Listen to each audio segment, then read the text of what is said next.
Good evening, brave souls, and welcome to the darkness. You're about to step into a world where every shadow hides a story, and every breath could be your last. But before the chills take over, let me know where you're listening from. Every place has its secrets. Perhaps you're closer to the unknown than you think. If you enjoy those moments when the ordinary slips into the strange, hit that subscribe button and leave a like so you don't miss what's coming next. Here, the mystery waits for you at every turn. Now, prepare yourself. The story begins. Story 1. The Locked Drawer. When I moved into my new apartment, I was thrilled. It was a cozy little place, perfect for someone living alone with just the right amount of space. It had a warm, welcoming atmosphere, and I felt at home almost immediately. The apartment came furnished, which was a bonus. Everything was neatly arranged, and it felt as if I had stepped into a home that had been waiting for me. One of the pieces of furniture that caught my attention was the antique wooden desk in the corner of the living room. It was beautiful, with its dark wood and intricate carvings, the kind of desk you'd imagine in an old study or library. It had a series of drawers, most of which opened easily, but there was one drawer in the center that wouldn't budge. It was locked. I was curious, of course. Who wouldn't be? The rest of the drawers contained nothing of interest, just old papers, a few stray pens, and some dust. But the locked drawer seemed more significant, as if it held something important, something hidden. At first, I didn't think much of it. It was an old desk, after all, and sometimes these things happened. I figured the previous tenant had lost the key or had locked something away for safekeeping and forgotten about it. It was an inconvenience, but not one that bothered me too much, at least not at first. But over the next few weeks, the locked drawer started to gnaw at me. Every time I sat at the desk to pay bills, write a letter, or browse the internet, my eyes would drift toward the locked drawer. What was inside? Why had it been locked? The more I thought about it, the more it bothered me.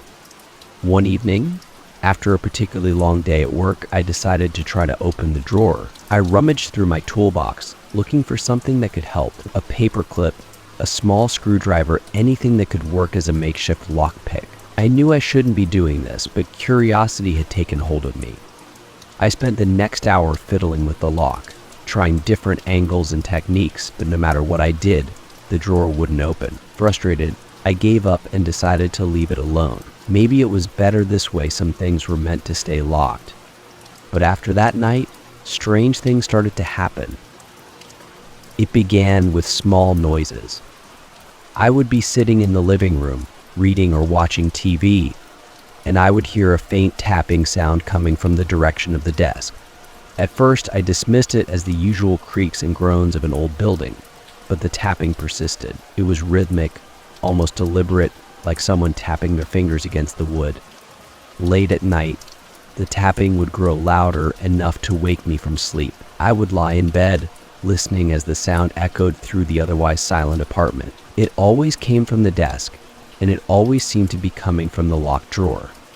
One night, I woke up to a strange sensation. I had been having a vivid dream, something about being trapped in a room, the walls closing in on me. But when I opened my eyes, the feeling of suffocation didn't go away. I sat up in bed, gasping for air, and immediately noticed the tapping. It was louder than ever, a rapid, insistent sound that made my skin crawl. I got out of bed, my heart racing, and walked to the living room. The desk sat there, still and silent, but the tapping continued, coming from within the locked drawer. My hands trembled as I approached it. I pressed my ear against the wood, listening, and for a moment, I could have sworn I heard something, a faint whisper, almost imperceptible, coming from inside. I stumbled back, my pulse racing.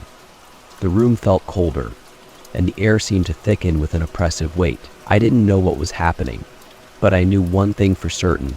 I had to open that drawer. The next day, I called a locksmith. I didn't tell him the full story, of course, just that I had an old desk with a stuck drawer, and that I needed it opened. He came over that afternoon, a friendly older man who seemed amused by my request. It probably wasn't the first time someone had asked him to open a locked drawer out of pure curiosity. He examined the desk, running his fingers over the wood, and then set to work. It didn't take him long. With a few precise movements, he managed to unlock the drawer. He smiled at me as he stepped back. "There you go," he said. Nothing to it. I nodded, my heart pounding in my chest. The moment of truth had arrived. I reached out and slowly pulled the drawer open. Inside, there was only one item, an old, leather-bound journal. I picked it up, the leather soft and worn beneath my fingers. The journal was thin, its pages yellowed with age. There was no name on the cover, no indication of who it had belonged to. I opened it, flipping through the pages, and found that most of the entries were written in a neat, careful hand. As I began to read, I quickly realized that this was no ordinary journal. The entries were unsettling, detailing strange, inexplicable occurrences. The writer, whose name was never mentioned, described hearing tapping sounds coming from the desk at night, just like I had. They wrote about dreams of being trapped, of suffocating, of feeling watched. The entries became more frantic as they progressed, the handwriting growing shaky and erratic. One of the final entries stopped me cold. I've tried everything to stop it, but nothing works. The drawer won't stay locked. The tapping won't stop. I feel it watching me, waiting for me to make a mistake. I'm afraid of what will happen if I open the drawer again. I can't sleep. I can't think. It's in my dreams, in my waking hours. It's always there, lurking, waiting. The entry ended abruptly, and the pages that followed were blank. I closed the journal, my hands shaking. The writer had experienced the same things I had: the tapping, the dreams, the sense of being watched. But what did it all mean? And what had happened to them? That night, the tapping returned. Louder this time, more insistent. I tried to ignore it, but it seemed to be coming from all around me, not just the drawer. The room felt colder, and I could feel a presence, something unseen but very much there. I sat on the couch, clutching the journal, unsure of what to do. The tapping grew faster, more erratic, as if whatever was inside the desk was growing impatient. I knew I couldn't stay in the apartment any longer. I grabbed my keys, intending to leave, but as I reached the door, the tapping stopped. The silence was deafening. I turned around, half expecting to see something, but the room was empty. The desk sat there, quiet and still, as if nothing had happened. I didn't sleep that night. I couldn't. The next morning, I called a moving company and arranged to have the desk taken away. I didn't care where it went, whether it was sold, donated, or destroyed. I just needed it out of my life. When the movers arrived, I helped them carry the desk to the truck. As we loaded it in, one of the movers noticed the locked drawer. He gave me a curious look. "You're sure you don't want to keep this?" he asked. "It's a nice desk." I shook my head. "No, it's better off gone." As the truck pulled away, I felt a wave of relief wash over me. The desk was gone, and with it, the tapping. The apartment felt lighter, brighter, as if the oppressive weight that had been hanging over it had finally lifted. For a few days, everything was quiet. The strange noises stopped, and the dreams faded. I started to feel normal again, as if the whole thing had been nothing more than a bad dream. But then, one night I woke up to the sound of tapping. It was faint, distant, but unmistakable. I sat up in bed, my heart pounding, and listened. The tapping was coming from the living room. Slowly, I got out of bed and made my way down the hallway, every step filled with dread. The room was dark, but I could hear the sound, soft, rhythmic tapping, coming from the corner where the desk had once stood. I stopped in the doorway, my breath catching in my throat. There, in the corner of the room, was the desk. I stared at it, unable to comprehend what I was seeing. The desk had been taken away, loaded into a truck, driven far from here. But now it was back, sitting exactly where it had been before, the locked drawer slightly ajar. And the tapping hadn't stopped. I don't know what happened next. I don't know how I got out of the apartment, but I left and never returned. I found a new place to live, far from that building, far from the desk, but the tapping still haunts me. Some nights I wake up in the dark and I can hear it, a soft, distant sound like fingers tapping against wood. And I know it's still waiting for me. Story 2. The Watcher. It was a quiet, nondescript apartment building, the kind that didn't stand out in the middle of the city. I had moved in after a messy breakup, needing a fresh start and a new place to call home. The building was old, but the rent was cheap, and the location was perfect, close enough to my office, but tucked away on a peaceful street. The apartment itself was small but cozy, with large windows that let in plenty of natural light. It was the first place I'd lived alone in years, and I was enjoying the solitude. There was something comforting about coming home to a quiet, private space. I could finally breathe again. But it wasn't long before I began to feel that I wasn't alone.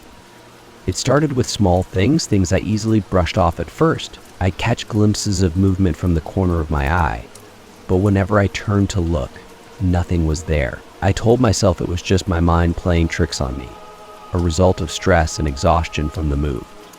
Then there were the noises.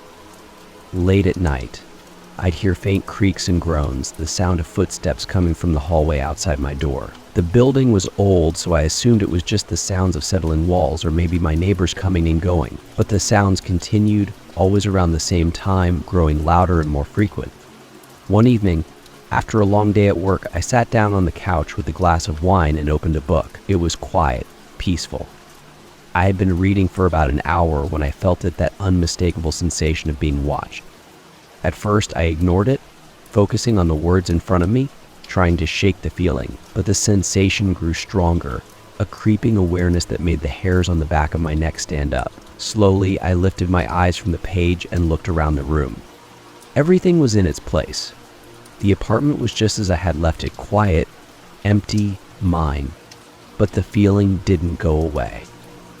I set my book down and stood up, walking over to the window. I lived on the 3rd floor, and from my window I could see the street below empty, save for a few parked cars. The windows of the buildings across the street were dark, their blinds drawn. I scanned the area, searching for anything out of the ordinary, but there was nothing. Yet the feeling of being watched persisted.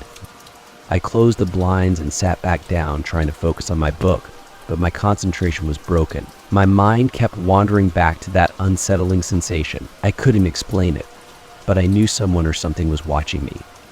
The feeling didn't leave over the next few days. It followed me everywhere I went in the apartment. In the kitchen, I would feel eyes on me as I prepared meals. In the bathroom, I would catch glimpses of movement in the mirror, though when I turned around, there was nothing there. At night, I would lie in bed, unable to sleep, listening to the creaks and groans of the old building, certain that someone was outside my door, watching, waiting. I started keeping the blinds closed all the time, unwilling to risk even the faintest possibility that someone could be looking in. But even with the blinds drawn, the feeling didn't go away. If anything, it grew stronger, more oppressive. It was as if the walls themselves were watching me, closing in, suffocating me. One night, I woke up suddenly, my heart pounding in my chest. The room was dark and the apartment was silent, but I felt a presence, someone standing at the foot of my bed, watching me. I sat up quickly, my breath catching in my throat, but when I looked, there was no one there. The room was empty, just as it had been when I went to sleep. I told myself it was just a nightmare, that I had imagined the whole thing, but deep down, I knew that wasn't true. The next morning, I decided to speak to the building manager, a quiet man named Mr. Davis who lived in the apartment on the ground floor. He had been in the building for years, and I figured he might know something. Maybe there had been break-ins, or maybe a previous tenant had experienced something similar. When I knocked on his door, he greeted me with a polite but distant smile. He seemed surprised to see me, but he invited me inside. I explained what had been happening, the noises, the feeling of being watched, the strange sensations that had been haunting me since I moved in. As I spoke, Mr. Davis's expression changed. The polite smile faded, replaced by something darker, something that made my stomach drop. He didn't say anything for a long moment, just stared at me with a furrowed brow. Finally, he sighed. "You're not the first to feel that way," he said quietly. A chill ran down my spine. "What do you mean?" Mr. Davis leaned back in his chair, his eyes distant. "Over the years, there have been stories. Tenants who've lived here before you, people who've complained about the same thing, feeling watched, hearing noises. But we've never found anything. No break-ins, no signs of anyone being in the building who shouldn't be." He paused, glancing at me as if deciding how much to tell. "Some people say it's the building itself, that there's something here, something that doesn't like to be disturbed." I swallowed hard, trying to process what he was saying. "What kind of something?" Mr. Davis shook his head. I don't know. I've never seen anything myself. But I've heard the stories. Tenants who move out after a few months, complaining about strange occurrences. Others who say they've seen figures, shadows moving through the halls at night. And then there's the watcher. The watcher, I asked, my voice barely a whisper. Mr. Davis nodded slowly. Some tenants say they've seen a figure standing outside their window watching them. Others say they've seen it inside their apartment, standing in the corner of the room, just staring. It never does anything, never speaks, but it's always there, watching. I felt a cold shiver run down my spine. Has anyone ever? I left because of it, Mr. Davis finished for me. More than I can count. I left his apartment feeling unsettled, but at least I had some explanation for what I was experiencing. Still, it didn't make it any easier to deal with. The idea that there was someone watching me, whether from outside or inside the apartment, left me feeling vulnerable, exposed. That night, I lay in bed, wide awake, every sound amplified in the silence. I couldn't stop thinking about the watcher, about the stories Mr. Davis had told me. What if it was real? What if there really was something lurking in the shadows, something waiting for the right moment to reveal itself? I had just started to drift off to sleep when I heard the sound of footsteps, soft but distinct, coming from the hallway outside my door. My heart raced as I sat up in bed, straining to listen. The footsteps were slow, deliberate, as if someone was walking back and forth, pacing outside my apartment. I grabbed my phone, my hand shaking as I checked the time. It was past midnight. There was no reason for anyone to be in the hallway at this hour. I considered calling the police, but what would I tell them? That I heard footsteps, that I felt watched. I got out of bed and walked over to the door, my breath catching in my throat. The footsteps stopped the moment I reached the door, as if whoever was out there knew I was listening. I pressed my ear against the wood, holding my breath, waiting. For a long moment, there was nothing but silence. Then I heard a soft, slow tap, as if someone was gently knocking on the door. I backed away, my heart pounding. The knock came again, louder this time, more insistent. I couldn't move, couldn't think. I just stood there, staring at the door, waiting for something to happen. Then, the knocking stopped. I waited for a few minutes, my entire body tense, but the silence remained. Slowly, I walked over to the door and peered through the peephole. The hallway was empty. I didn't sleep that night. I sat on the couch, watching the door, waiting for the footsteps to return, but they didn't. The apartment was silent, and the feeling of being watched was stronger than ever. The next morning, I packed my things and moved out. I couldn't stay there any longer. I didn't care if the watcher was real or just a figment of my imagination. I couldn't live in a place where I constantly felt like I was being watched, where the walls seemed to have eyes. I never went back to that building, and I never spoke to Mr. Davis again. But even now, in my new apartment, far away from that place, I sometimes feel that familiar sensation, like someone is standing just behind me, watching, waiting. And on some nights when the city is quiet and the apartment is dark, I hear footsteps in the hallway. Story 3. The basement. It had been a few months since I moved into the old house on Elm Street. The house itself was charming in an old-fashioned way, with its creaky wooden floors and vintage fixtures. It wasn't perfect, but I was looking for a fresh start, and this place seemed like it had potential. It was a great deal far cheaper than any of the other homes I had looked at, and the neighborhood was quiet. But there was one thing about the house that unsettled me: the basement. The door to the basement was at the back of the kitchen, a heavy wooden thing with a rusty latch. From the moment I first walked through the house, I didn't like the basement. The real estate agent had given me a brief tour of the house, but when it came to the basement, she hadn't even bothered to open the door. She simply mentioned that it was there, almost like an afterthought. "Not much down there," she'd said quickly, moving on to the next room. At first, I didn't think much of it. I wasn't planning to spend much time in the basement anyway, so I didn't care. But as the weeks passed, I found myself increasingly aware of that door. It sat at the edge of my vision every time I was in the kitchen, and though I tried to ignore it, there was something about it that made me uneasy. The first time I opened the basement door was about a week after I moved in. I had been storing some old boxes in the kitchen, and I thought it would be a good idea to clear some space and move them downstairs. The moment I pulled open the door, I was hit with a rush of cold, damp air. The stairs leading down were steep and narrow, and the light switch at the top of the stairs did nothing when I flicked it. Great, I thought, the bulb's out. I grabbed a flashlight and started down the stairs, the beam cutting through the thick darkness. The basement was as dreary as I had imagined, unfinished, with concrete walls and a dirt floor. There was an old boiler in one corner, a few rusty shelves along the wall, and not much else. But something about the basement felt wrong. I couldn't put my finger on it, but the air was heavy, thick with an oppressive stillness that made my skin crawl. The hairs on the back of my neck stood up as I stood there, shining the flashlight around. I had the sudden, unsettling feeling that I wasn't alone.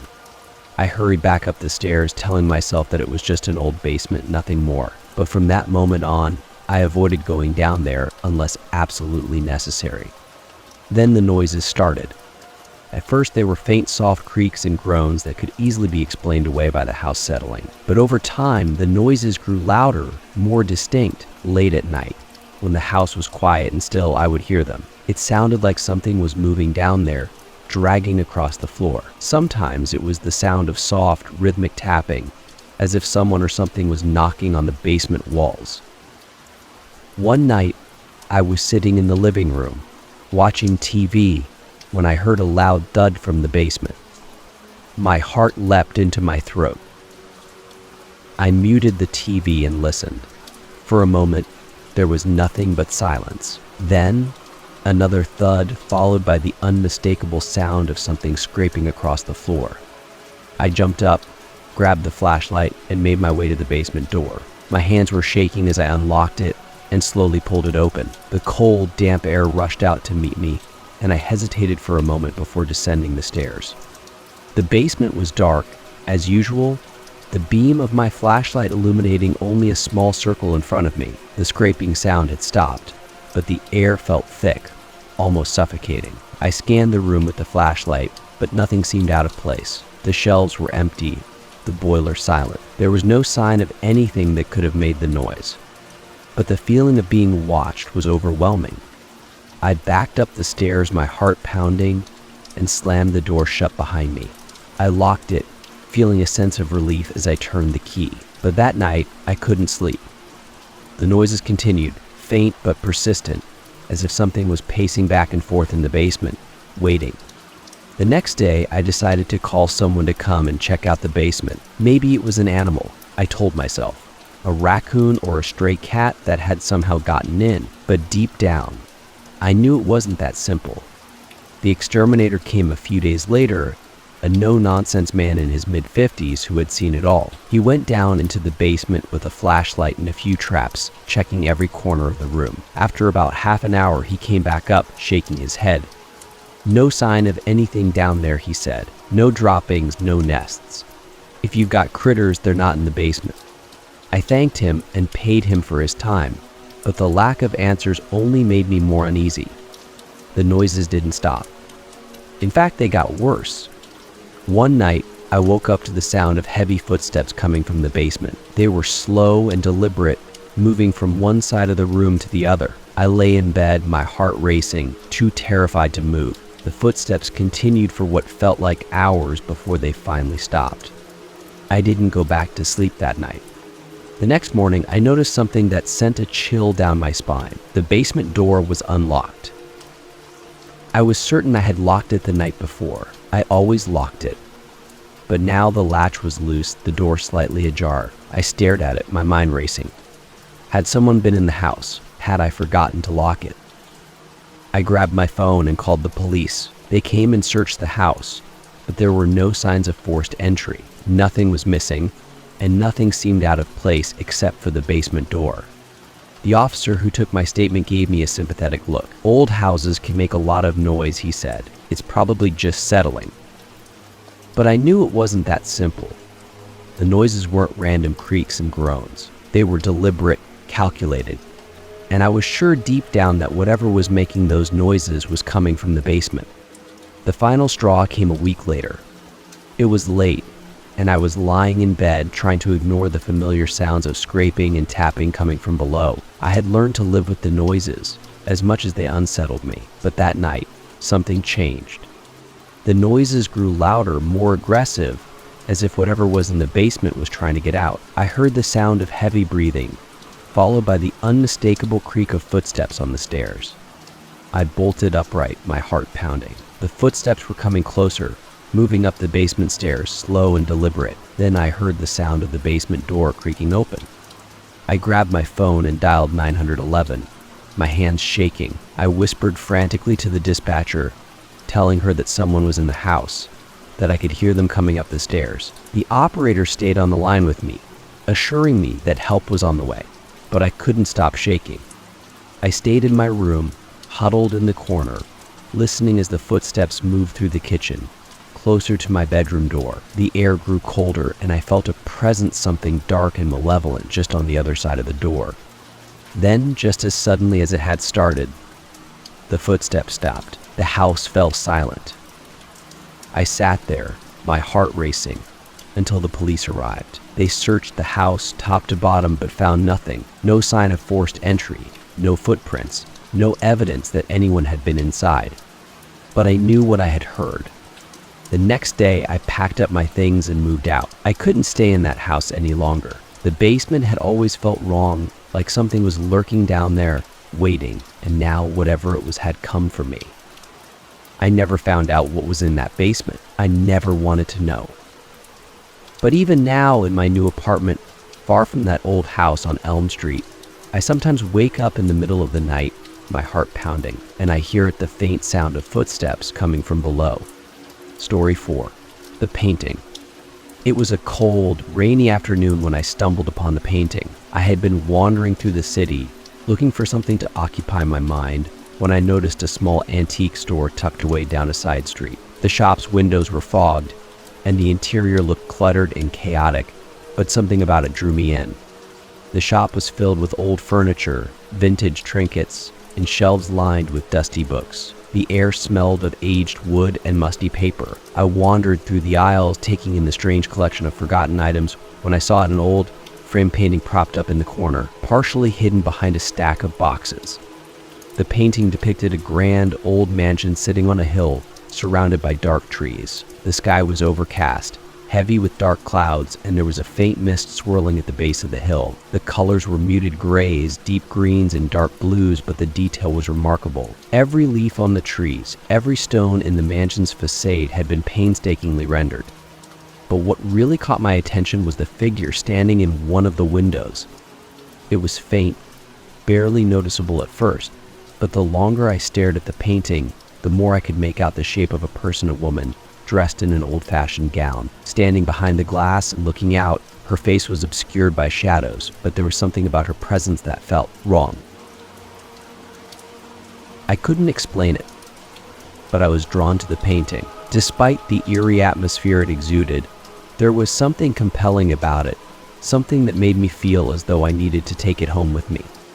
The shopkeeper noticed me eyeing the painting and wandered over. He was an older man, his hair gray and thinning, with sharp eyes that seemed to miss nothing. "Interested in that, are you?" he asked, his voice raspy. I nodded, though I wasn't entirely sure why. "How much is it?" The shopkeeper studied me for a moment before glancing at the painting. "That old thing. I've had it for years. Came in with a batch of estate items. I'll let you have it for cheap. $20.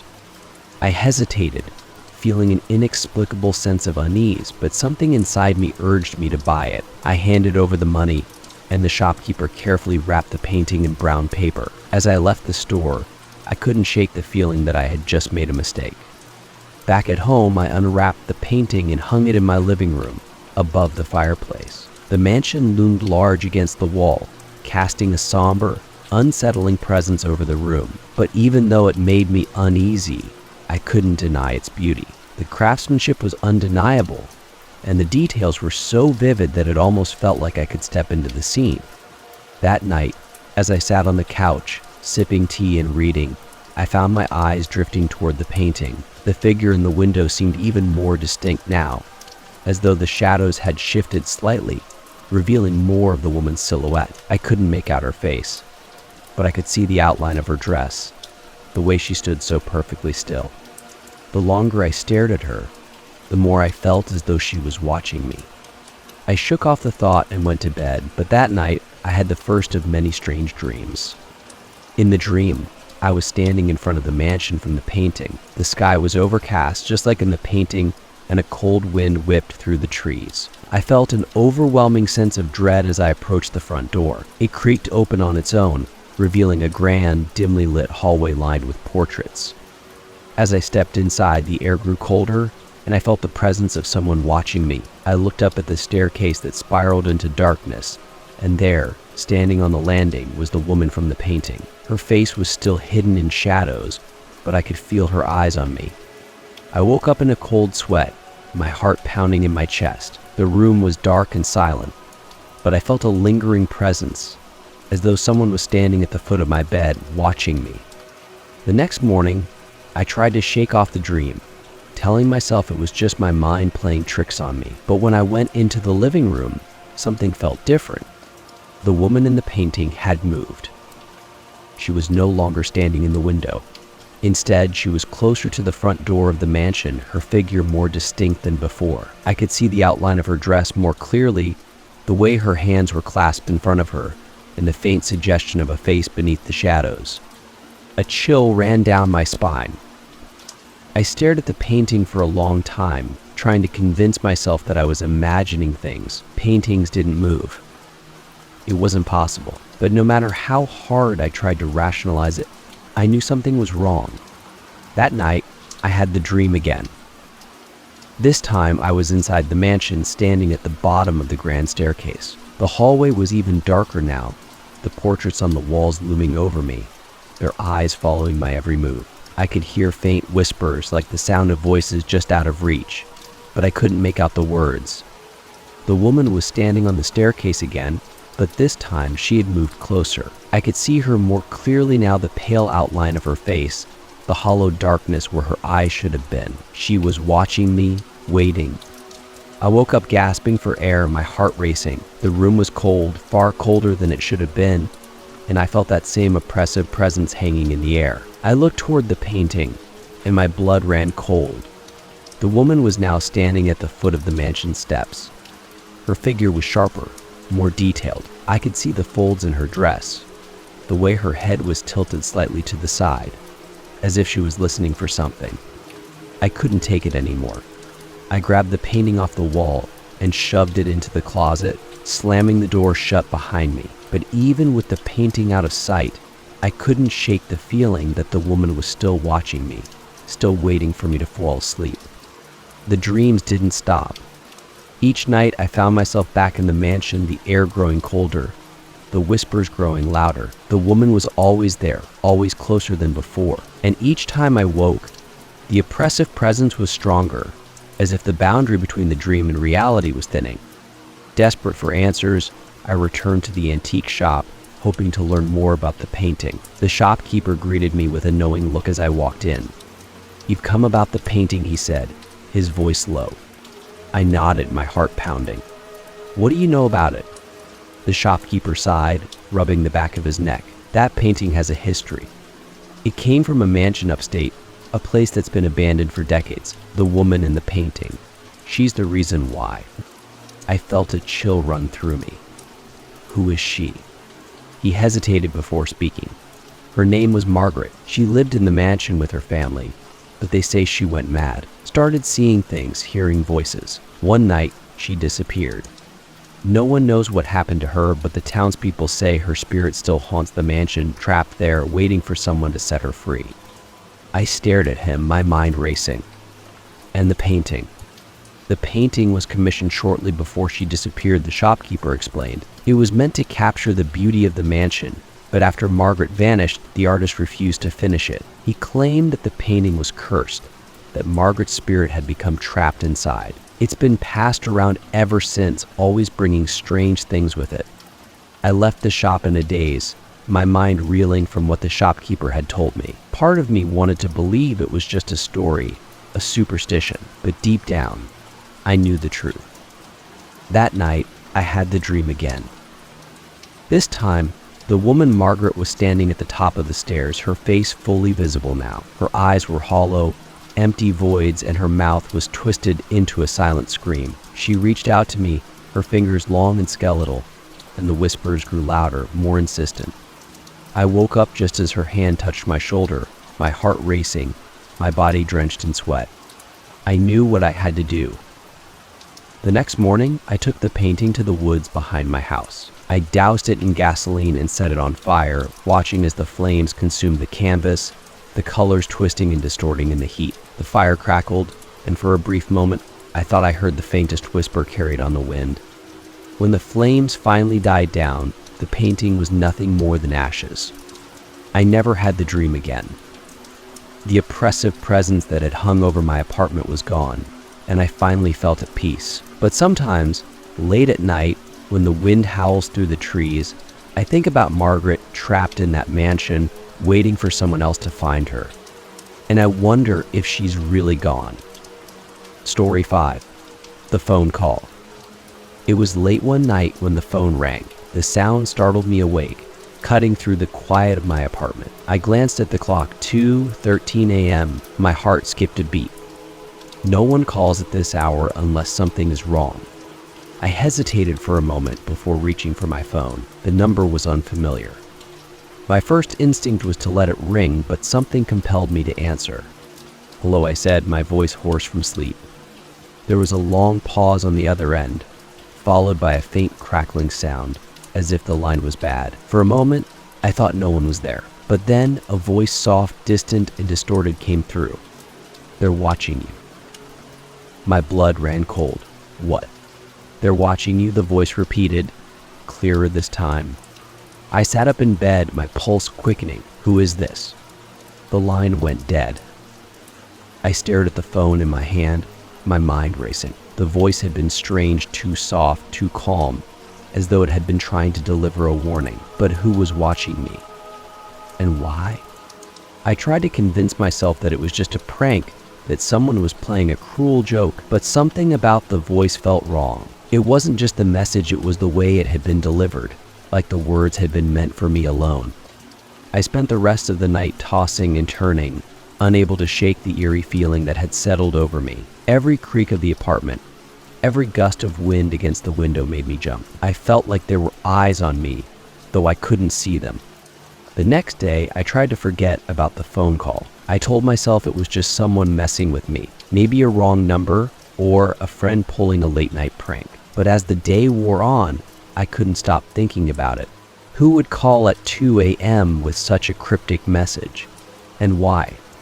That evening, as I returned home from work, I noticed something strange. The door to my apartment, which I had locked that morning, was slightly ajar. I froze, staring at the door, my heart racing. I knew I had locked it. I always double-checked before I left. Slowly, I pushed the door open, my mind filled with worst-case scenarios. Had someone broken in? Was there a burglar inside? The apartment was quiet. Everything looked the same as I had left it. Nothing was out of place. Nothing seemed to be missing. But there was a feeling in the air. Something I couldn't quite explain. The apartment felt different, like someone had been there. I did a quick sweep of the rooms, checking closets and under the bed, but there was no one there. Still, the unease lingered. I locked the door behind me and sat down on the couch, trying to calm my nerves. Maybe I hadn't closed the door all the way when I left. Maybe I had forgotten to lock it. But deep down, I knew that wasn't true. That night, as I lay in bed, I couldn't sleep. I kept thinking about the phone call, about the strange feeling in the apartment. I kept telling myself it was nothing, but the anxiety gnawed at me. Around 3 a.m., I heard a sound of faint tapping, like fingers drumming against the wall. I sat up in bed, my heart pounding. The tapping continued, steady and rhythmic, coming from the living room. Slowly, I got out of bed and made my way down the hallway, each step feeling heavier than the last. As I approached the living room, the tapping stopped. I flipped the light switch, flooding the room with light, but there was nothing. The room was empty. The apartment was silent once again. I stood there, my pulse racing, listening for any sign of movement, but there was nothing. I went back to bed, but sleep didn't come easily. Every sound, every shadow felt like a threat. The next few days were uneventful, but the feeling of being watched didn't go away. I started noticing small things, a misplaced item here, a window left slightly open there. Nothing major, nothing that couldn't be explained away, but enough to make me feel like I wasn't alone. Then the phone call started again. The first one came 2 days after the initial call. This time, it was at 1:47 a.m. I was already awake, lying in bed with the covers pulled tightly around me when the phone rang. I didn't want to answer it, but I couldn't help myself. My hand shook as I picked up the phone. "Hello." Silence. I held my breath, waiting, but there was no response. Just the faint sound of static on the other end of the line. "Who is this?" I demanded, my voice trembling. "Why are you calling me?" "They're closer now," the voice said. "They're watching." My blood ran cold. "Who is this?" I asked again, but the line went dead. I stared at the phone in disbelief. The same voice, the same cryptic warning. Whoever was calling me wasn't done. They wanted me to know that I was being watched, but by who and why? The following night, I disconnected my landline, hoping it would stop the calls, but it didn't. The next time, the call came to my cell phone. Same time, same voice. "They're watching you." This time, I didn't even respond. I hung up immediately, but the fear had already taken hold. Whoever this was, they weren't going to stop. The strange occurrences in my apartment grew worse. I would come home to find drawers open, lights turned on that I knew I had turned off, and the distinct feeling that someone had been in my space. But there was never any sign of a break and no damage, no missing items, just the creeping sense of being watched. I called the police after finding the front door open again, but they couldn't find anything. No fingerprints, no forced entry, no sign of anyone else being there. They suggested it could be a prank, or maybe I was just forgetting to lock up properly, but I knew that wasn't the case. Something was happening, and it was getting worse. The phone calls became more frequent, always around the same time, always with the same message. "They're closer now. They're watching." I started to dread the nights, knowing the call would come, knowing that the voice on the other end was waiting for me. I tried changing my number, but it didn't matter. Somehow, the calls always found their way to me. One night, after yet another call, I had a dream, if you could call it that. I was in my apartment, sitting on the couch, when I heard the phone ring. I picked it up, but instead of the usual static and the distant voice, I heard something else. Breathing.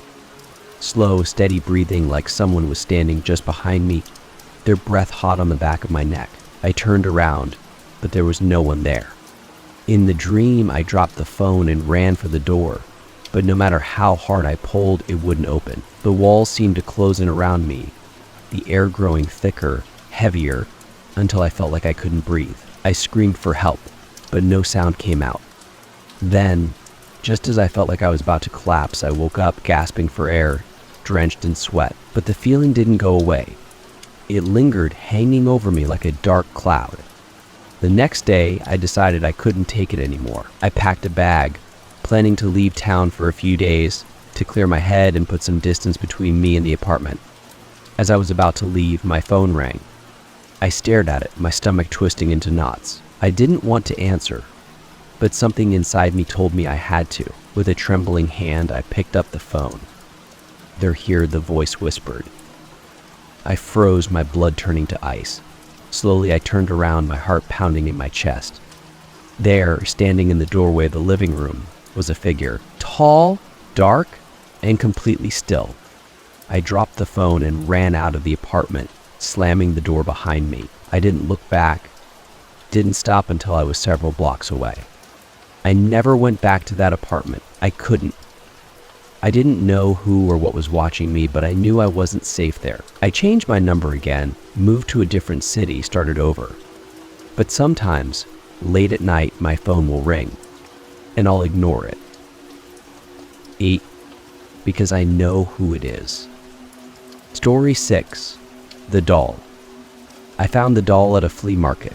It was a warm Saturday afternoon, and I had been browsing through the various stalls, looking for something unique to decorate my apartment. The market was packed with all kinds of items: old furniture, vintage clothing, dusty books, and odd knickknacks. As I wandered between the booths, my eye caught a small, unassuming stand near the back. The stall was cluttered with old toys, stuffed animals, worn-out board games, and a few porcelain dolls that had clearly seen better days. But there was one doll that stood out to me. It was sitting in the corner, partially hidden behind a stack of old records. Unlike the other dolls, this one looked newer, almost pristine, as if it had been carefully preserved. It was a beautiful, delicate doll with porcelain skin, glossy black hair, and bright blue eyes that seemed to shine even in the dim light of the stall. She wore a pale pink dress with lace trim and tiny, detailed shoes. Her hands were small and finely crafted, and there was a certain elegance about her that made her seem out of place among the other toys. The vendor, an elderly woman with silver hair and a wrinkled face, noticed me staring at the doll. "You like her?" she asked, her voice soft but a little raspy. "She's special." I hesitated. "How much is she?" The old woman smiled, but there was something unsettling about the way her eyes gleamed. "For you, I'll give her to you for $20. A good deal, don't you think?" Something about the doll intrigued me, though I couldn't quite put my finger on it. It felt like she was calling to me, as strange as that sounded. I handed the woman the money, and she carefully wrapped the doll in brown paper. As I turned to leave, the vendor's voice stopped me. "Take good care of her," she said, her tone suddenly serious. "She's been waiting a long time." I didn't know what to make of the comment, but I brushed it off. After all, it was just a doll. When I got home, I unwrapped the doll and placed her on a shelf in the living room, next to a few other decorative items. She fit perfectly, her elegant appearance adding a touch of vintage charm to the room. For the first few days, everything seemed normal. The doll was just that, a doll. But then, strange things started to happen. It began with small, almost imperceptible changes. I would leave the doll sitting in one position, only to find her in a slightly different position the next day. At first, I thought I was imagining it. Maybe I hadn't positioned her exactly the way I remembered, but it kept happening. One evening, I placed the doll facing forward, her bright blue eyes staring straight ahead. The next morning, she was facing slightly to the left, as if she had turned to look out the window. I frowned, trying to convince myself that I must have bumped her, or that I hadn't noticed the angle before. But deep down, I knew something was off. The next night, I set her back in her original position, double-checking to make sure she was facing forward. But again, by morning, she had moved. This time, her head was tilted slightly downward, her gaze lowered toward the floor. The unease that had been gnawing at me grew stronger. There was no way I had moved her without realizing it. The doll was moving on its own.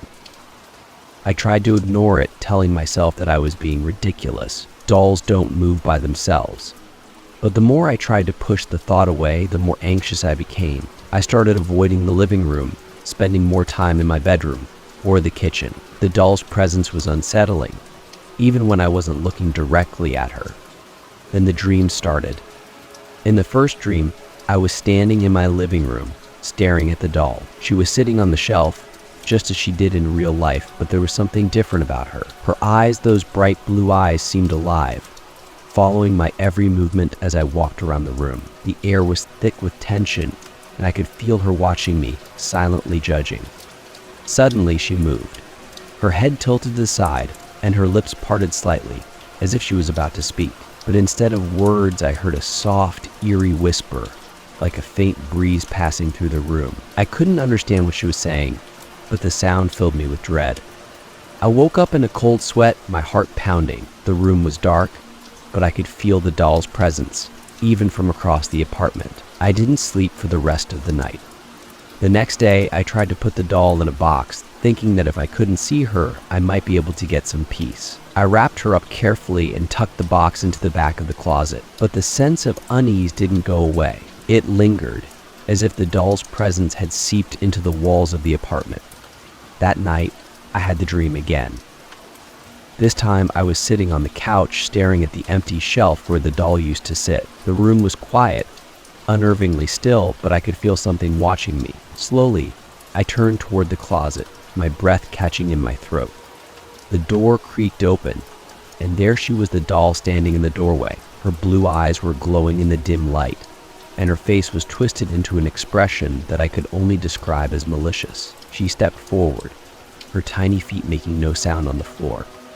I tried to move, to run, but I was frozen in place. The doll approached, her movements slow but deliberate, and as she came closer, I realized that she was whispering again. This time I could understand the words. "Let me out."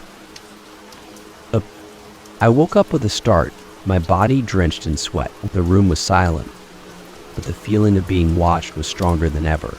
My eyes darted to the closet, half expecting to see the door creak open, but it remained shut. I couldn't take it anymore. The next morning, I decided to get rid of the doll. I didn't care how beautiful she was or how much I had paid for her. I couldn't live with the constant fear, the nightmares, the sense that something was wrong. I grabbed the box from the closet, my hands shaking, and made my way to the nearest donation center. I didn't look back as I dropped the doll off. I told myself that it was over, that I would finally be able to sleep peacefully again. But the sense of relief was short-lived. That night, I had the worst dream yet. In the dream, I was back at the flea market, standing in front of the vendor's stall. The old woman was there, watching me with a knowing smile, her eyes gleaming in the dim light. "You can't leave her," she said, her voice soft but menacing. "She's yours now." I turned to run, but my feet wouldn't move. I was stuck, rooted to the spot, as the woman reached out and handed me the doll.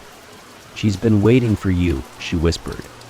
I woke up gasping for air, my heart pounding in my chest. I couldn't shake the feeling of dread that had settled over me. I tried to convince myself that it was just a nightmare, that the doll was gone and I had nothing to worry about.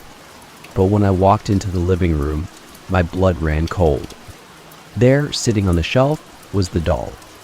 Her bright blue eyes stared directly at me, her head tilted slightly to the side, as if she was amused by my fear. I backed away slowly, my mind racing. How was this possible? I had gotten rid of her. I had left her at the donation center, but there she was back in my apartment, as if she had never left. I couldn't stay in the apartment any longer. I grabbed my keys and ran out the door, not stopping until I was in my car, driving away as fast as I could. I didn't know where I was going, but I knew I couldn't stay there, not with her.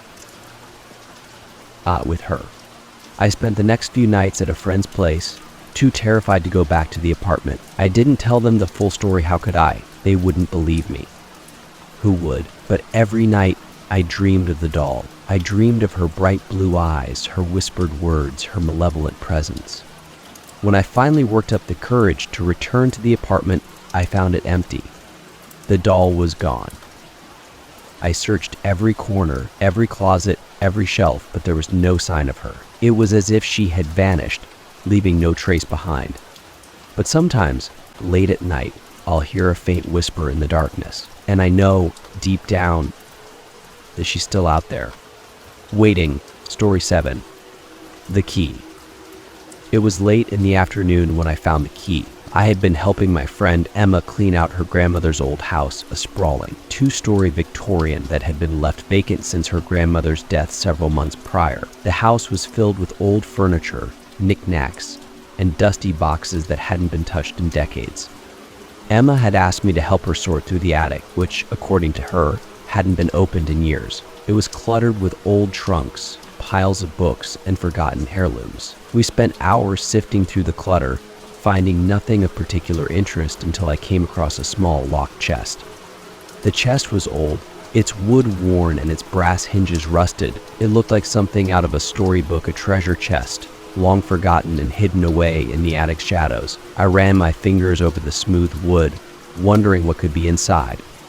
"Hey, Emma," I called out. "Look at this." Emma walked over, her hands dusty from sorting through old photo albums. She frowned when she saw the chest. "I've never seen that before," she said, her voice tinged with curiosity. "It must have belonged to my grandmother." "Do you have the key?" I asked. Emma shook her head. "No idea. I've never heard her mention it. It could be anywhere in this house." I nodded, feeling a strange pull toward the chest. There was something about it, something that made me want to open it, to find out what was inside. But without the key, it was impossible. We searched through the attic for another hour, but there was no sign of the key. Eventually, we gave up and headed downstairs. Emma decided to make dinner while I stayed behind in the attic, still intrigued by the chest. I couldn't explain why, but I felt compelled to keep looking for the key. It was as though the chest was calling to me, urging me to unlock whatever secrets it held. I searched through the old trunks and boxes, hoping to find anything that would help me open it. And then, tucked away in a dusty corner behind a stack of old books, I found it. The key was small and delicate, made of tarnished brass. It was hidden inside an old leather pouch, which looked like it hadn't been touched in decades. My heart raced as I pulled it out, knowing instinctively that this was the key to the chest. I hurried back to the chest, my hands trembling as I slid the key into the lock. It fit perfectly. With a soft click, the lock released, and the lid creaked open. Inside, there was only one item, a small, leather-bound book.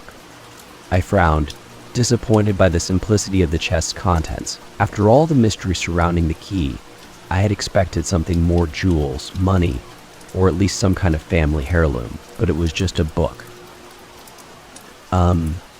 Still, there was something about the book that intrigued me. It was old, its pages yellowed with age, and the leather cover was soft and worn, as if it had been handled many times. There was no title, no indication of what it was. I opened the book and flipped through the pages. It wasn't a novel or a journal. It was more like a collection of notes, written in a shaky hand that was difficult to read. The words were strange, almost nonsensical, and many of the pages were filled with odd symbols and drawings that I didn't recognize. I brought the book downstairs to show Emma. "Look what was inside," I said, holding up the book. Emma glanced at it, her brow furrowed. "What is it?" I'm not sure," I admitted. "It looks like a book of notes or something, but the writing is strange. I can't make much sense of it." Emma took the book from me, flipping through the pages. Her expression darkened as she scanned the handwriting. "This is my grandmother's handwriting," she said softly, "but I don't understand what any of this means. She never mentioned anything like this to me."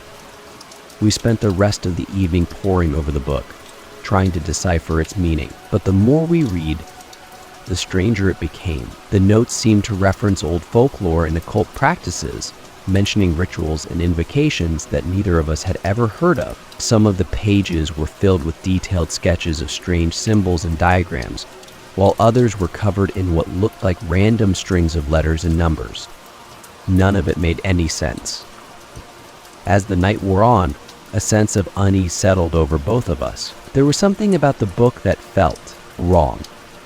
The more we read, the more unsettled I became. It was as though the book itself was imbued with a strange energy, something dark and malevolent. Finally, Emma closed the book with a snap. "I don't like this," she said, her voice trembling. "I don't know what this is, but it's not normal." I nodded in agreement. "Maybe we should put it back in the chest. It doesn't feel right." Emma didn't argue. We returned the book to the chest, locked it again with the key, and placed it back in the attic. But even after we had closed the chest, I couldn't shake the feeling of dread that had settled in my stomach. Something about that book, about the notes and symbols, felt dangerous. That night, I couldn't sleep. Every time I closed my eyes, I saw the strange symbols from the book, flashing through my mind like a warning. The uneasy feeling from earlier hadn't gone away. In fact, it had grown stronger, more oppressive. I lay in bed, tossing and turning, unable to quiet my racing thoughts. Then, around 3 a.m., I heard it. A soft, rhythmic tapping like someone was knocking gently on the floorboards above me. I sat up in bed, my heart pounding. The sound was faint, but unmistakable. It was coming from the attic. I told myself it was just the house settling, or maybe a branch tapping against the roof, but I couldn't shake the feeling that something was wrong. The tapping continued, slow and deliberate, as though someone or something was trying to get my attention. Against my better judgment, I got out of bed and made my way upstairs. The house was dark and silent, the only sound the creaking of the floorboards beneath my feet. As I reached the attic door, the tapping stopped. I hesitated for a moment, my hand hovering over the doorknob. Every instinct in my body told me not to open the door, but I couldn't stop myself. I twisted the knob and pushed the door open. The attic was dark, lit only by the faint moonlight filtering in through the small window. I shone my flashlight around the room, my breath catching in my throat. The chest was open. The book was lying on the floor, its pages splayed out as if it had been dropped. I hadn't touched it since we locked it away. And neither had Emma. I slowly approached the book, feeling the weight of dread settle deeper in my chest. The page it had fallen open to was covered in symbols, strange, twisting shapes that seemed to writhe on the paper. And in the center of the page was a single word, written in large, bold letters. Key dot. I backed away, my heart racing. I didn't know what the word meant, but I knew it was connected to the key I had found earlier. The key hadn't just opened the chest, it had unlocked something far more dangerous. I didn't sleep for the rest of the night. When morning came, I told Emma what I had found, and we agreed that the book needed to be destroyed. Whatever it was, whatever her grandmother had been involved in, it wasn't something we wanted to keep. We took the book out to the backyard, doused it in lighter fluid, and set it on fire. As the flames consumed the pages, I felt a sense of relief wash over me, as though a dark cloud had finally lifted. But just as the last of the book turned to ash, I noticed something in the fire, a faint glow, like the outline of the symbols we had seen in the book. And then, just as quickly as it had appeared, it vanished. Emma and I never spoke about the book again, but I kept the key as a reminder of what had happened. I don't know what her grandmother had been involved in, or what the book was meant for, but I do know one thing. Some things are better left locked away. Story 8. The hotel room. It was supposed to be a quick, overnight stay, a brief stop on my way to a conference in another city. I had booked a room at a small, nondescript hotel just off the highway. It wasn't fancy, but it was convenient, and I wasn't planning to spend much time there. Just a night's sleep before hitting the road again the next morning. The hotel was quiet when I arrived, the lobby dimly lit and almost empty. The clerk at the front desk was an older man with a tired smile, his eyes drooping with fatigue. He checked me in quickly, handing me a key card with a room number scribbled on a small piece of paper. Room 319, he said, 3rd floor, at the end of the hall. I thanked him and made my way to the elevator, already feeling the weight of exhaustion settle over me. It had been a long day of driving, and all I wanted was to crawl into bed and sleep. The elevator ride was slow, the ancient machinery groaning as it ascended to the 3rd floor. When the doors finally opened, I stepped into a dimly lit hallway that stretched out in both directions, eerily silent. The carpet was worn, the wallpaper peeling in some places, and the lights flickered faintly overhead. I found room 319 at the far end of the hall, just as the clerk had said. The door was old, its paint chipped, and the brass number plate had dulled with age. I swiped the key card, the door clicked open, and I stepped inside. The room was simple, a queen-sized bed, a small dresser, a TV mounted on the wall, and a single window that overlooked the parking lot. The air was cool, and there was a faint smell of cleaning products, mixed with something mustier that I couldn't quite place. I dropped my bag on the floor and sat on the edge of the bed, feeling the fatigue wash over me. The hotel room was quiet, almost too quiet, but it wasn't uncomfortable. I told myself it was just a place to rest for the night, nothing more. But from the moment I entered the room, something felt off. It wasn't anything I could pinpoint right away, just a vague sense of unease, like the air was heavier than it should be. I glanced around the room, half expecting to find something out of place, but everything looked normal. The bed was neatly made, the furniture was in order, and the curtains were drawn over the window. I shook off the feeling and decided to take a shower before bed. The bathroom was small, with a single sink and a shower stall, but it was clean enough. As I stood under the hot water, letting the steam rise around me, I felt the tension in my body begin to melt away. But when I stepped out of the shower and looked into the mirror, I froze. There in the fogged-up glass was something I hadn't seen before, a faint outline, like the imprint of a hand, pressed against the surface. I stared at it for a moment, my breath catching in my throat. The handprint was too large to be mine, and the shape was distorted, the fingers long and thin, as though whoever had left it had been pressing down with too much force. I wiped the mirror clean, telling myself it was just a trick of the steam, a smear on the glass that I hadn't noticed before. But the unease I had felt earlier was back, stronger now, like the room itself was holding its breath. I hurried out of the bathroom, my heart pounding in my chest, and climbed into bed. I tried to focus on getting some rest, pulling the blankets up to my chin and closing my eyes, but sleep didn't come easily. The room was too quiet. Every creak of the floorboards, every rustle of the curtains made my pulse race. I kept thinking about the handprint, the strange way it had looked in the mirror, and the unsettling feeling that I wasn't alone in the room. Sometime after midnight, I finally drifted off to sleep. But the dreams that came were anything but restful. In the dream, I was standing in the hotel room, but everything was wrong. The walls were darker, almost as if they were closing in on me, and the air was thick with something I couldn't see. I tried to move, but my feet felt heavy, like they were glued to the floor. That's when I noticed the figure in the corner.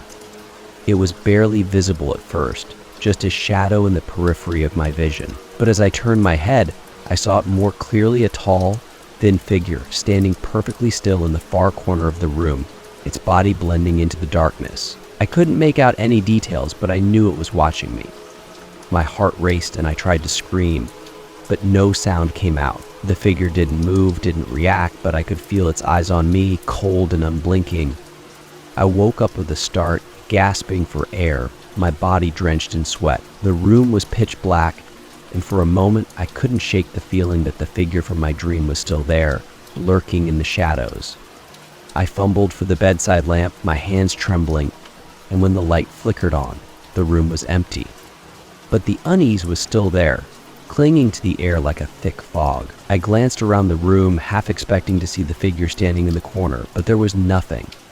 I told myself it was just a nightmare, nothing more. But even as I tried to calm myself, I couldn't shake the feeling that something was wrong with the room. I checked the door to make sure it was locked, then pulled the covers tighter around me, trying to convince myself that I was safe. But sleep didn't come easily after that. The next morning, I woke up feeling exhausted, as though I hadn't slept at all. The room felt colder than before, the air heavier, and I couldn't shake the feeling of being watched. I packed up my things as quickly as I could, eager to leave the hotel and put the night behind me. As I checked out at the front desk, I asked the clerk, now a different person from the night before, about room 319. "Is there something strange about that room?" I asked, trying to keep my voice casual. The clerk, a young woman with dark circles under her eyes, looked at me for a moment before glancing down at her computer. "Why do you ask?" I hesitated, unsure of how to explain the unease I had felt. It just seemed off. The woman's expression darkened. Room 319 has had complaints before. My heart skipped a beat. Complaints? What kind of complaints? She glanced around the lobby, as if checking to see if anyone was listening, before lowering her voice. People who stay in that room sometimes report strange things, feeling like they're being watched, hearing noises in the middle of the night. One guest even claimed they saw someone standing in the corner of the room, watching them. My blood ran cold. What happened to them? The clerk shrugged, her eyes shifting away from mine. Most people leave. They say the room feels wrong, like there's something in there that shouldn't be. We've had it checked out, of course, but no one's ever found anything. I stared at her, my mind racing. The figure in my dream, the handprint in the bathroom, it wasn't just me. Other people had felt it too. "I don't know what it is," the clerk added, her voice barely above a whisper, "but you're not the first to notice it." I left the hotel as quickly as I could, my nerves on edge. The drive to the conference was a blur, my mind replaying the events of the night over and over again. I couldn't shake the feeling of dread that had settled in my chest, the nagging sense that whatever had been in that room was still with me. That night, at the hotel where the conference was being held, I tried to convince myself that it was over. Room 319 was behind me. I was in a new place, far away from the strange happenings of the previous night. But when I climbed into bed, the familiar unease returned. I lay there, staring at the ceiling, waiting for the sound of footsteps, for the flicker of movement in the corner of the room. Every creak of the floorboards, every rustle of the curtains made my pulse race, and I couldn't help but feel that I was being watched. Sometime in the middle of the night, I woke up, my body drenched in sweat. And there, in the corner of the room, I saw it, the figure tall, thin, and perfectly still, watching. Story 9, The House on the Hill. Everyone in town knew about the house on the hill. It had been there for as long as anyone could remember, an old, dilapidated mansion that sat on a desolate patch of land just outside the city limits. It was the kind of place that kids dared each other to visit, the kind of house that loomed in the background of local ghost stories. No one lived there anymore. The last family to occupy it had left decades ago, under mysterious circumstances. Some people said they moved away in the middle of the night, while others claimed they simply vanished. Over the years, the house had earned a reputation for being cursed. Neighbors whispered about strange lights in the windows, shadowy figures moving through the rooms, and eerie sounds that echoed through the night. But despite its reputation, the house had always fascinated me.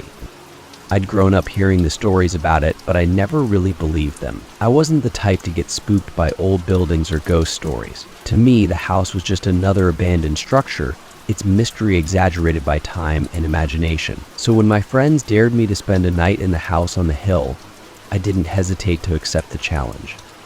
It was a crisp autumn evening when we drove up to the house. The sun had just dipped below the horizon, casting long shadows across the landscape. The house looked even more imposing up close, its once grand exterior now crumbling, with broken windows and ivy creeping up the sides of the building. The front door hung loosely on its hinges, creaking in the wind.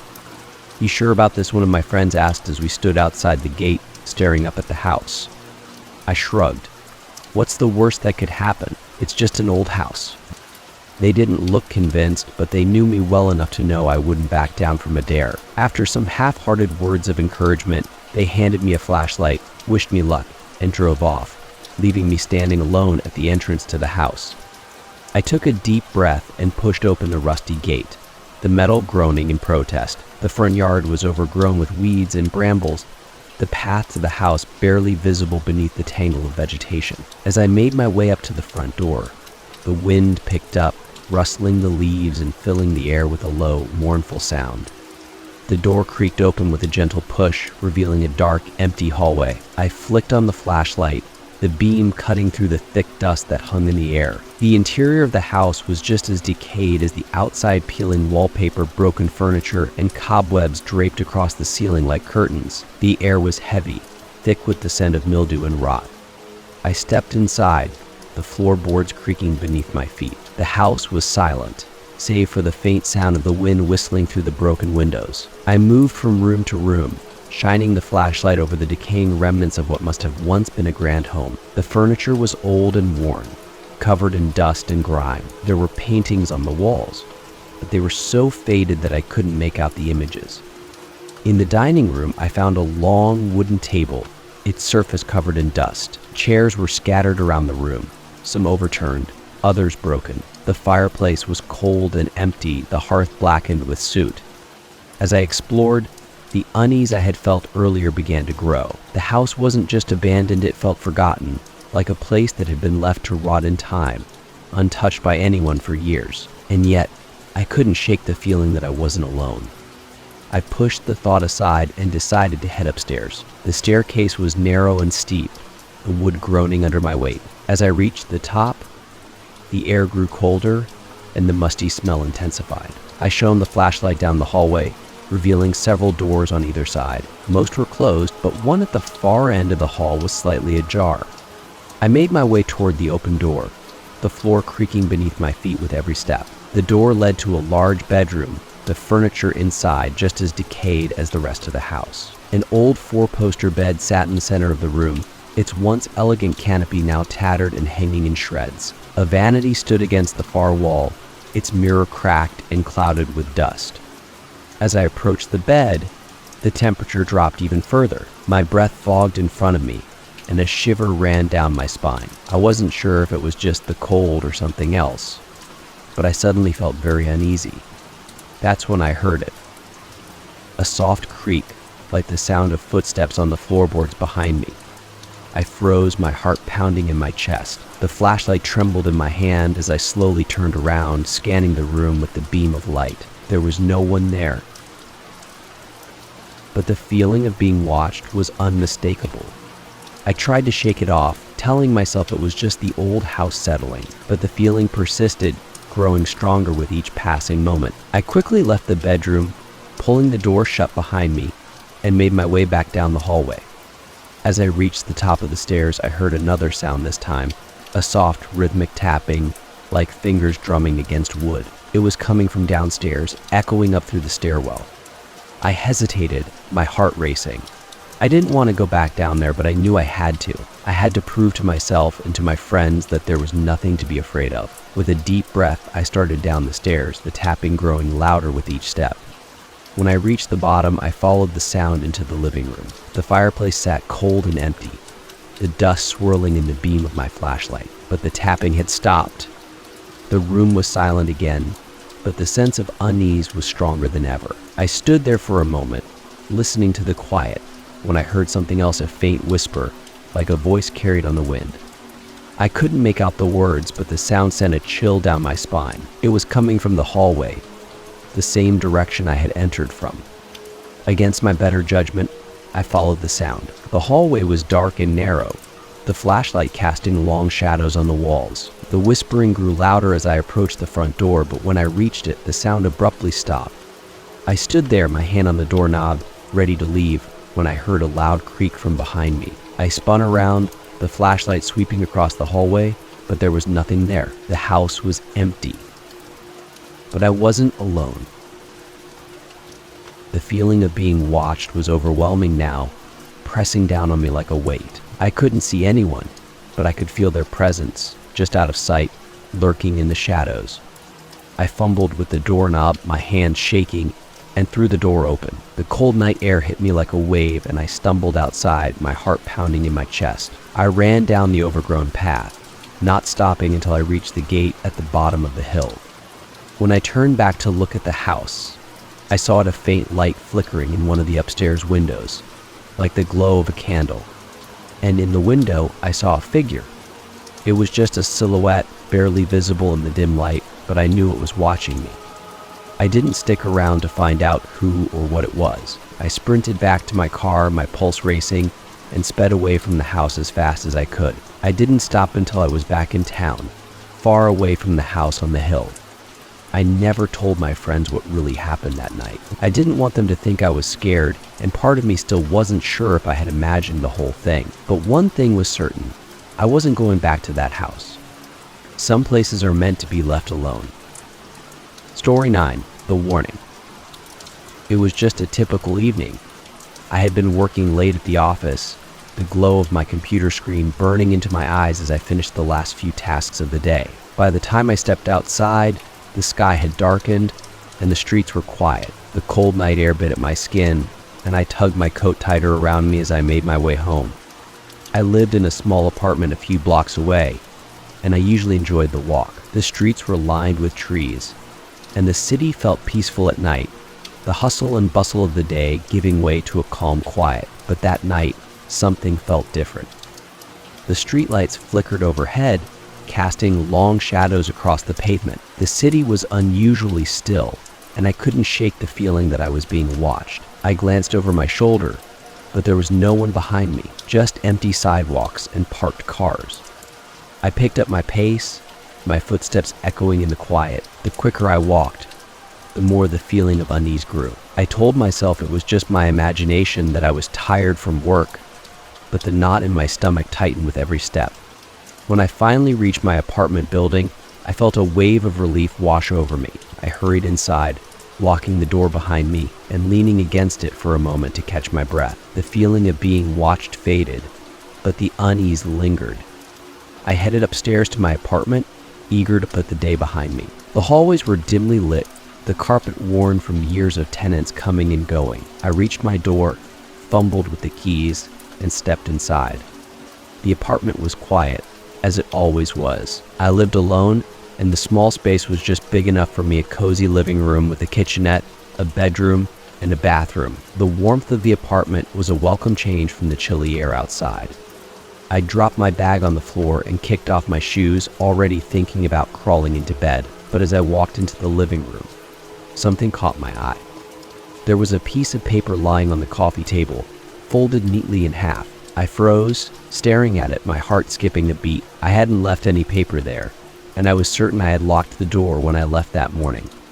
Slowly, I walked over to the table and picked up the paper. My hands trembled as I unfolded it, my mind racing with questions. The message was short, scrawled in hurried, uneven handwriting. "Don't look for him, Dot." I stared at the words, my breath catching in my throat. What did it mean? Don't look for who? And more importantly, who had left the note in my apartment?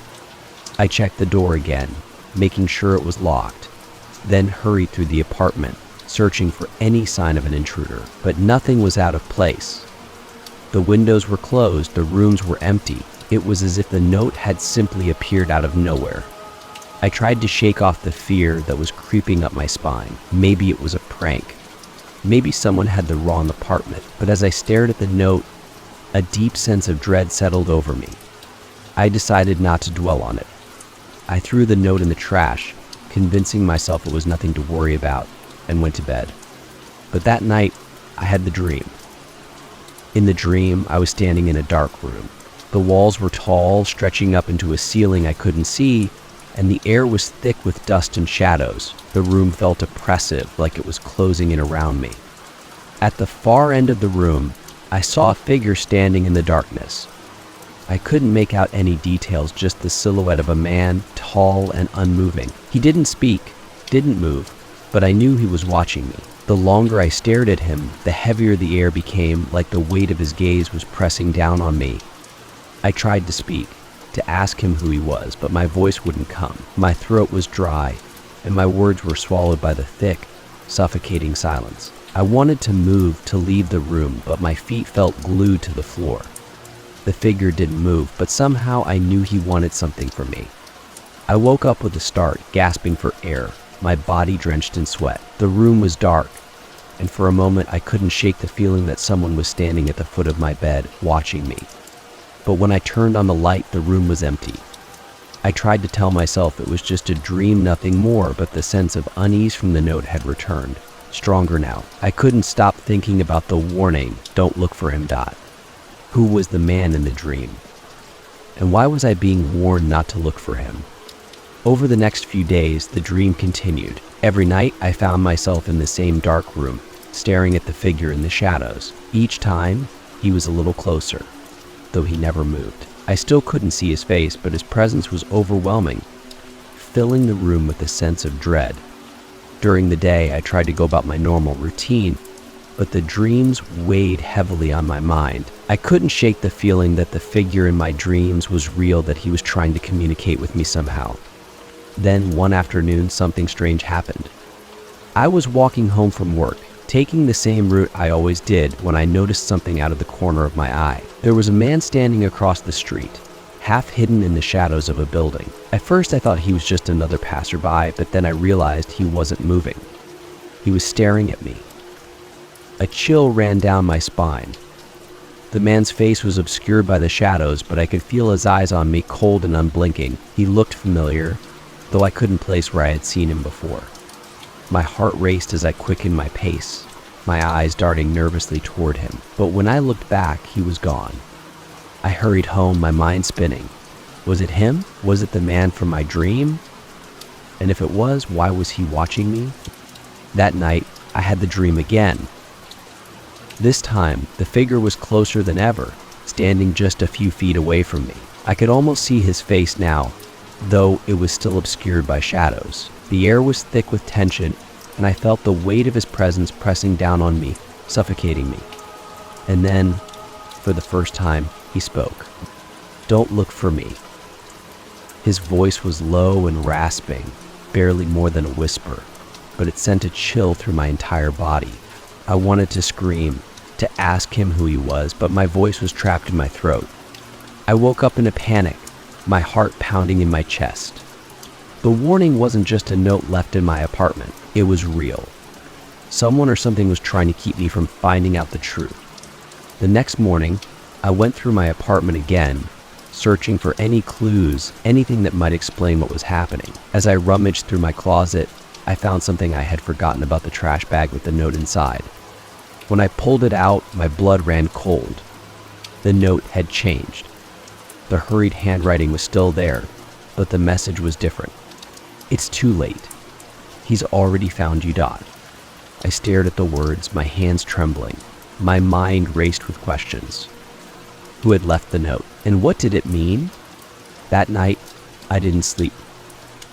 I stayed up, waiting, listening to every creak of the apartment, every whisper of the wind outside. I felt the figure's presence, even when I wasn't dreaming. He was always there, lurking just beyond my reach, watching. And then, just before dawn, I heard it. A soft knock at the door. My heart skipped a beat, and I froze, my breath catching in my throat. I didn't want to open the door, didn't want to know what was waiting for me on the other side, but I knew I had no choice. Slowly, I made my way to the door, my hands trembling. I hesitated for a moment, then opened it. There was no one there. But in the hallway, just beyond the threshold, there was a single piece of paper. I bent down, my hand shaking, and picked it up. The message was scrawled in the same hurried handwriting as before. "I'd open the door next time, Dot." I slammed the door shut and locked it, my heart racing. I knew then that the man, whoever or whatever he was, wasn't going to stop. And that next time, he wouldn't just be knocking. Story 10. The Forgotten Room. I had lived in the old house for about 6 months when I discovered the room. It wasn't a particularly large house, but it was the perfect size for me, 2-story Victorian with a wraparound porch, tall windows, and a warm, lived-in feeling. I had fallen in love with it the moment I saw it. It was exactly the kind of place I had always dreamed of living in, charming, with just enough history to make it feel special. But there was one thing I hadn't noticed when I first moved in: a small door tucked away behind a large bookshelf in the upstairs hallway. I only discovered it by accident. I was in the middle of cleaning one weekend, dusting the bookshelves and rearranging some of the older volumes that had been left behind by the previous owner, when I decided to move the shelf to vacuum behind it. It was heavier than I expected, and as I pushed it aside, I noticed something strange. There, behind the shelf, was a small wooden door. It was low to the ground, barely more than 3 feet tall, and made of the same dark wood as the rest of the house. The door was old, the paint chipped and worn, with a rusty brass handle that looked like it hadn't been touched in years. I frowned, my curiosity piqued. I had never noticed the door before, and it wasn't mentioned in any of the paperwork when I bought the house. I knelt down and examined the handle. It was cold to the touch, but it turned easily in my hand. The door creaked open, revealing a narrow passageway that led deeper into the house. A forgotten room. I hesitated for a moment, a chill running down my spine. There was something unsettling about the discovery, something that made me feel like I was intruding on a place that had been deliberately hidden. But my curiosity got the better of me. I grabbed a flashlight from the hall closet and stepped inside. The passageway was narrow, the walls lined with dusty wooden panels. The air was cold and stale, as if it hadn't been disturbed in years. The beam of my flashlight bounced off the walls, casting long shadows in the dim light. At the end of the passageway, I could see the outline of another door, larger this time, but still just as old and worn. I pushed it open, the hinges groaning in protest, and stepped into the room beyond. The room was small, no bigger than a closet, but it was packed with old furniture, boxes, and what appeared to be children's toys. A tiny bed, covered in a threadbare quilt, sat against one wall. A dusty rocking chair was positioned in the corner, and a small wooden desk stood against the far wall, its surface cluttered with papers and trinkets. The air was thick with dust, and I could smell the faint scent of mildew. I took a few steps into the room, shining my flashlight over the strange collection of items. The toys were old, the kind you'd expect to see in a Victorian-era nursery: wooden blocks, tin soldiers, and a porcelain doll that had been propped up on the bed. The doll's face was cracked, its eyes wide and unblinking, staring straight ahead. A shiver ran down my spine as I moved closer to the desk. The papers were yellowed with age, the ink faded and difficult to read. There were letters, drawings, and what looked like a small handwritten journal. I picked it up, the pages brittle beneath my fingers. The journal belonged to a young girl, though her name wasn't mentioned. The entries were short, written in neat, careful handwriting. Most of them were about her day-to-day life in the house, what she ate for dinner, what games she played, and the time she spent in this very room. But as I flipped through the pages, the entries grew darker. The girl wrote about hearing strange noises at night, soft tapping sounds coming from the walls, whispers that seemed to come from nowhere. She mentioned feeling cold, even when the fire in the fireplace was lit, and seeing shadows move across the walls when no one else was in the room. One of the final entries caught my attention. They told me not to go in the room, but I don't think I can stay away anymore. I hear them at night scratching, whispering. They want me to find them, Dot. A chill ran through me, and I quickly closed the journal, setting it back on the desk. I felt a sudden, overwhelming sense of unease, like I had stumbled upon something I wasn't meant to see. I turned to leave, but just as I reached the door, I heard it. A soft, rhythmic tapping, coming from the wall behind me. My heart skipped a beat, and I spun around, shining the flashlight toward the source of the sound. The room was empty, just as it had been before. The toys were still in place, the rocking chair still motionless in the corner, but the tapping continued. It was faint but unmistakable, like the sound of fingers drumming against wood. I took a step closer to the wall, my breath catching in my throat. "Hello," whispered, though I wasn't sure why. There was no one there couldn't be. The house was empty, and the room had been untouched for years. But the tapping didn't stop. I backed away slowly, my pulse racing. The air in the room felt colder now, the oppressive feeling of being watched settling over me like a weight. I quickly made my way to the door, pulling it shut behind me, and hurried down the passageway. When I stepped back into the hallway, I slammed the small wooden door shut and pushed the bookshelf back into place, as if hiding the door would somehow erase what I had just experienced.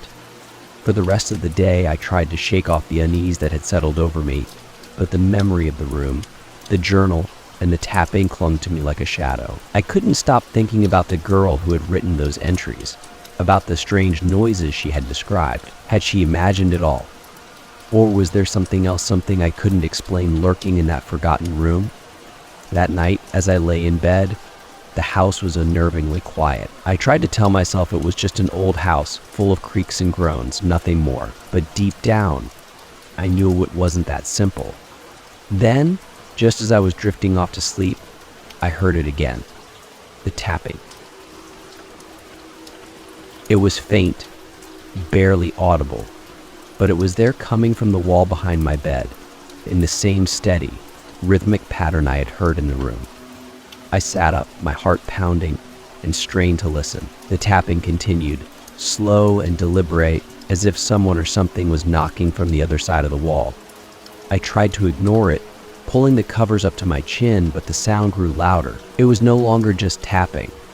I could hear a faint whisper now, though I couldn't make out the words.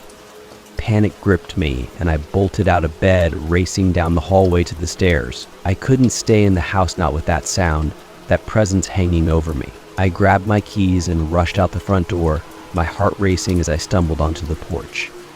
The cold night air hit me like a wave, but it wasn't enough to shake the fear that had settled deep in my chest. I spent the night at a friend's house, too afraid to return. The next morning, I told myself it had just been my imagination, that the tapping was just the sound of the old house settling, the whispers nothing more than my mind playing tricks on me. But when I went back to the house the next day, something had changed. The bookshelf I had pushed in front of the door was moved. It wasn't much, just a few inches, but it was enough to make my blood run cold. I knew I hadn't touched it. I hadn't even gone near it. With trembling hands, I shoved the bookshelf back into place, feeling the weight of dread settle over me once again. I never went back into the room behind the bookshelf. I couldn't. The memory of the tapping, the whispers, and the journal stayed with me, a constant reminder that some things are better left forgotten. And every night, as I lay in bed, I can still hear it. The tapping. Ing. Story 11. The man in the suit. It started on an ordinary morning. I was walking to work, lost in my thoughts when I noticed him for the first time. He was standing on the corner of the street, dressed in a sharp black suit, his hands tucked neatly into his pockets. At first, there was nothing unusual about him, just another person waiting to cross the street like everyone else. But there was something about the way he stood, so perfectly still, that caught my attention.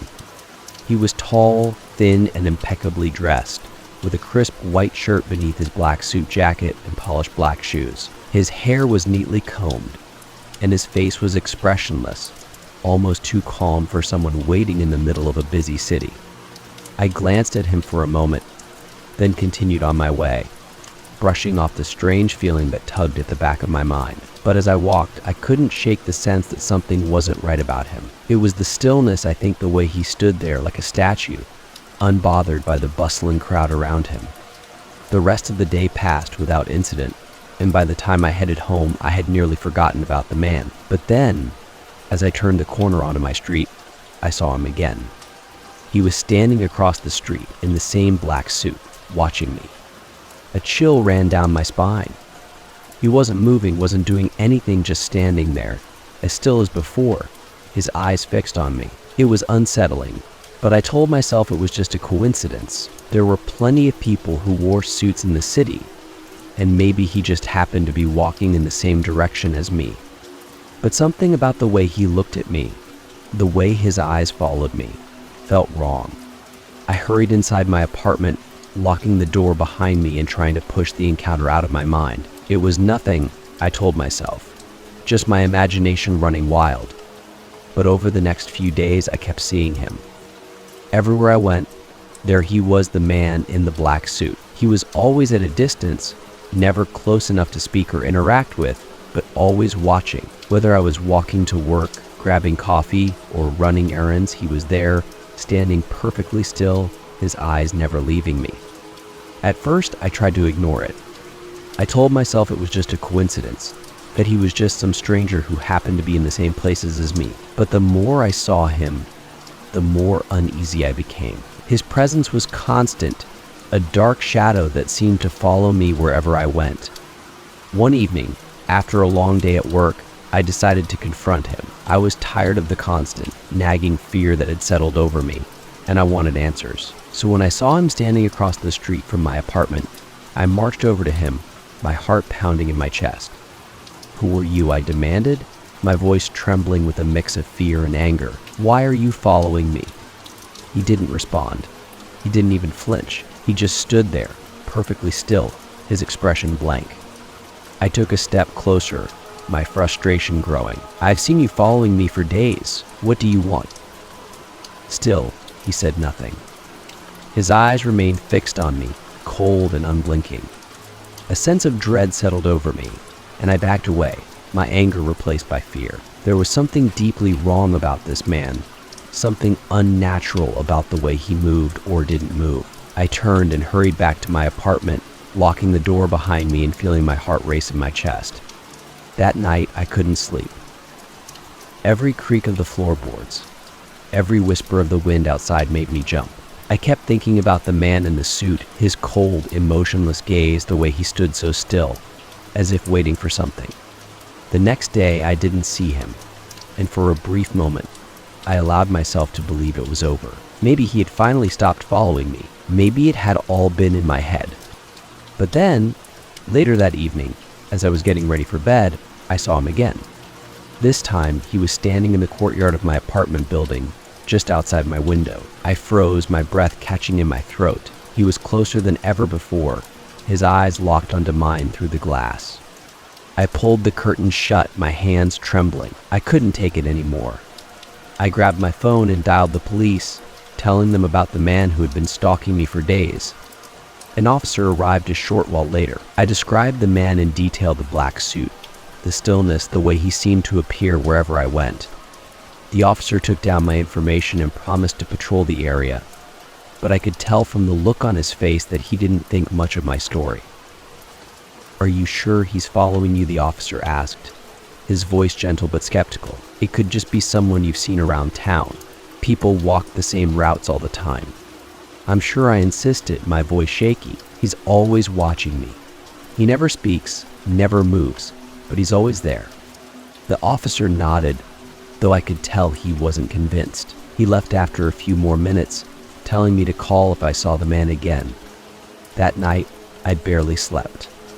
Every sound outside my window made my heart race, and I kept imagining the man standing in the courtyard watching me.